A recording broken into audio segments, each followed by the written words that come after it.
Kaya nga bang tapatan ng ibang sekta ang Iglesia ni Cristo? So, hindi po ako ang sasagot. Eto, nakita ko lang din yung video niya. So, siya yung pasasagutin natin. Isa siyang Catholic. Panoorin natin. Yo, what's up mga bagang, sa another reaction video guys. Ito, tapatan na naman ng religion guys. Catholic versus INC. Sabi dito, tapatan ng INC. Guys! Guys, ito wag na natin, isang tabi muna natin dito yung pananampalataya natin or yung faith natin guys. Lahat ito politika lang. Okay? Disclaimer lang guys, ako isa akong Catholic. By paper, hindi by heart. Alam niyo kung bakit? Kasi pinanganak ang Catholic kasi guys, baby pa lang. Catholic na yun, basta pinabinyagan mo sa simbahan. No? At ayun yung isa na nakakabwisit. Di ba? Puro pampaparami lang. Pero yung aral, wala ka pang alam sa Bible, wala ka pang alam sa mga salita ng Diyos, guys. May religion ka na kagad. Di ba? Compare sa ibang religion, guys, na hintayin ka munang lumaki, tapos hayaan ka nilang magsuri, hayaan ka nilang mag-aral, hayaan ka nilang makita yung mga bagay-bagay. At kung handa ka na maging part ng kanilang religion, then doon ka pa na lang nila doktrina or parang bibinyagan. Pero sa Catholic, guys, 2 months old, niwala ka pang kaisip-isip noon, ang alam mo lang, dumede. Anyways, guys, lahat ito, ulitin ko guys, politics lang ito. At ginagamit lang ito ng mga paring Katoliko. Okay, kasi, ito lang guys hindi ko alam sa mga Katoliko, okay, na ito, at sa mga paring ito. Alright? Kung ba't kayo natitreaten, or bakit ba triggered kayo. Okay, dito sa INC. Unang-una guys, sa mga kapwa Catholic, guys, marami tayo compare sa INC. Ang INC is roughly or more or less nasa 3 million lang sila. Okay? Or 2%, 3% lang sila ng kabuang boto. Okay, sa tuwing eleksyon. Compared sa Catholic na kung saan is sobrang dami natin. As in, nasa 50 million ata tayong Catholic sa Pilipinas, guys. Halos kalahati ata, guys, ng populasyon ng Pilipinas is Katoliko. At ang isa sa sumunod na marami is Islam or Muslim. Alright? Yung INC, guys, gatuldok lang siya sa populasyon natin. Pero, kung susuriin natin, guys, Catholic versus INC, parang mas maraming tingnan yung INC. Bakit? Mas organized sila, mas unified sila. Diba? Doon mo masasalamin, guys, kung gaano kalupit or katindi ang leader ng INC compare sa Catholic. 'Di ba? Kasi guys, ang INC guys sumusunod. 'Di ba? May disiplina. Catholic guys, kanya-kanya. Real talk 'yan, masaktan na 'yung mga kapwa Katoliko. Okay. Guys, dito sa Katoliko guys, ito lang sasabihin ko. Dito sa Catholic guys, walang salitang tiwalag dito. Walang tiwalag. Kayo ba, alam ba kayo yung mga Katoliko ko diyan na friends? Yan, mga kapwa Katoliko. May natiwalag na ba kayong nalaman? Okay, dito sa Catholic. Kasi sa akin, wala. Wala akong nalaman na, ay, natiwalag si ano kasi ganito yung ginawa niya. Wala. Sa INC, marami akong naririnig. Hindi ako INC member, pero marami akong naririnig na natiwalag sila. Alright? Kasi ganito guys, isa sa mga sample na aral sa Bible is itiwalag mo or itakwil mo kapag nagpasaway na. 'Di ba? Sa una, ikalawa, pagbigyan mo. Pero sa ikatlo, pag hindi nagpasaway, ang sabi sa Biblia, itakwil mong may kabagsikan sila.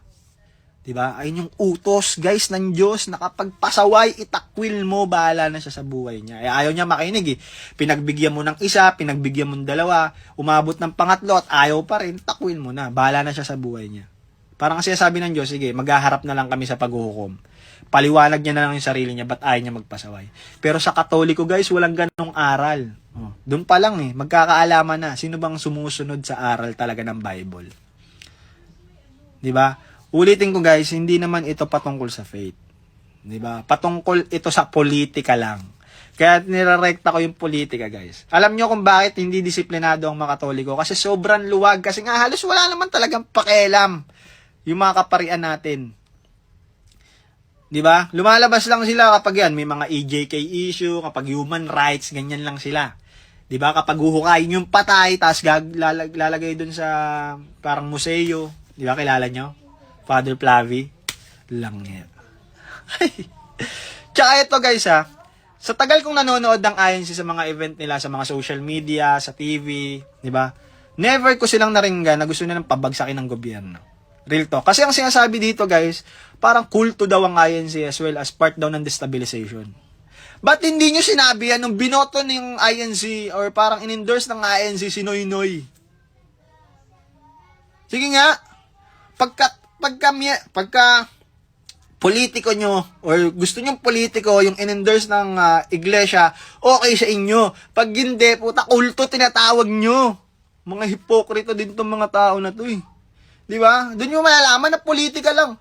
Kasi nung kay Noynoy guys, in-endorse ng INC si Noynoy, binoto ng INC si Noynoy. Good sa inyo. Di ba? Goods. Ngayon, sumasalungat na yung INC dahil may Marcoleta, kampi sa Duterte. Kulto na ang tawag nyo, mga hipokrito kayo. Di ba? Makapagsalita kayo ng kulto. Ang lulupit nyo.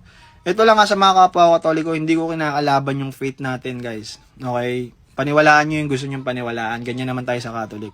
Pero sa akin yung disiplina lang talaga. Ang layo ng disiplina natin sa INC. Masaktan na yung masasaktan. Nasasaktan din ako para sa inyo at nasasaktan din ako para sa sarili ko dahil naging minsan ko din minahal ang pagiging Catholic, guys. Sobra kong minahal ang pagiging Catholic. Pero dahil sa paglaki natin, pagtanda natin, medyo natatauhan na tayo. Kaya sa mga ganito, di na ako naniniwala. Ito na lang guys, sige, isa pang comparison, last na lang. Sige, kumpara natin yung rally ng INC nung sa Luneta Park. Okay, ito guys, hindi ko titirahin yung faith ha. Kanya-kanya tayo. Disiplina yung titirahin ko dito. Disiplina ng Catholic at ng INC. Yung part lang na kung saan, ito aftermath ng mga event, nung rally ng INC dun sa Luneta Park versus sa piyesta ng Nazareno every year. Isipin nyo, sino pinakamaraming kalat? Guys, yung INC, pagtapos ng event, halos malinis, halos walang nangyari. Sa piyesta ng Nazareno, guys, lahat ng dinaanan, sige, isipin nyo na lang. Kung hindi pa tutulungan ng local government ng Maynila, di ba? Halos walang pumulot ng kalat. Di ba? Tapos ayun, sasabihin nyo, tatapatan nyo yung INC. Sa kalinisan pa lang, talong-talo na tayo. Disiplina pa lang, talo na. Tapos gusto nyo, tapatan nyo yung INC. Malabong mangyari, guys. Masaktan na yung masaktan, mga kapwa Katoliko. Pasensya na, real talk lang tayo rito. Diba? Sabihan nyo muna yung mga namumuno sa atin, umaksyon sila at wag lang silang umupo-upo doon sa kanilang mga opisina at, diba, at i-enjoy ang mga donasyon na nakukuha nila. Diba? Galaw-galaw din. O, ito na lang. Sige. Yung Papa sa Roma, guys, ilang beses pumunta para makipag-celebrate ng piyesta ng Nazareno. Sige nga. Guys, ang piyesta ng Nazareno, ang isa sa pinakamalaking event every year na ginagawa dito sa Pilipinas. Guys, Christian country ang Pilipinas, guys. Sobrang daming Katoliko dito. As in, sobrang daming Katoliko. Diba dapat bilang isang leader ng pinakamalaking religious group sa mundo, diba, atinan mo yung isa sa mga pinakamalaki nilang mga event katulad ng piyesta ng Nazareno. Guys, milyong Katoliko ang pumupunta doon. Pero never may pumuntang papa para makipag-celebrate sa piyesta ng Nazareno. Sige nga. Diba? Tapos sasabihin nyo, gusto nyo makipagtapatan sa INC. Eh, yung mismong leader nga ayaw makijoin. Ano lang, magbibigay lang mensahe. Diba? Puro lang maibigay ng mensahe, guys. Kasi ito lang naman isang araw, do, punta ka dito sa Nazareno. Tingnan mo lang actual, magmisa ka lang. Nakabalik ka na uli sa Roma. Wala bang ganun? Yun lang sa akin, guys. Okay, tapos makipagtapatan tayo sa INC. Wala. Disiplina pa lang, tapos na tayo sa INC. Gusto pa nating tapatan sila pagdating sa eleksyon or whatsoever. Dapat nga sa eleksyon, mas marami ang Katoliko eh. Kahit hindi nga tapatan eh. Kahit hindi nyo nga pansinin yung INC. Diba? 2 million, 3 million votes versus 50 million votes or... Diba? Yun lang sa akin, guys. Kayo, bahala na kayo mag-decide. Hindi ko tinitira yung faith dito. Dinidisregard ko at sinasantabi ko yung faith. Iba-iba tayo, guys. Pero yung disiplina, guys, doon ang pinakamalaking parte. Politika lang lahat ng yan, guys. Huwag kayo magpasilaw. Yun lang kabagang. Pizia. Brr!